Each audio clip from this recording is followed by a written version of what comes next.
Est-ce que le fruit qu'Adam et Ève ont mangé était une pomme? C'était pas un fruit comme une pomme, c'était un fruit spirituel.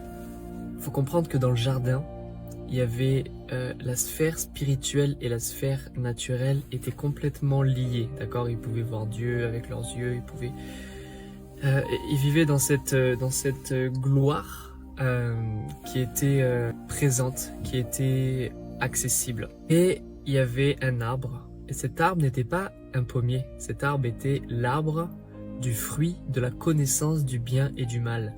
Vous allez me dire, mais c'est pas un fruit? Bah si, c'était le fruit, c'était la connaissance du bien et du mal. Et Dieu savait que pour l'homme, c'était quelque chose de complètement néfaste s'il en prenait. Parce que étant qu'à un endroit à la fois, ne connaissant pas tous les tenants et les aboutissants, eh ben, notre jugement serait biaisé sur ce qui est bien ou sur ce qui est mauvais. Et en fait, c'est ce qui va nous tuer.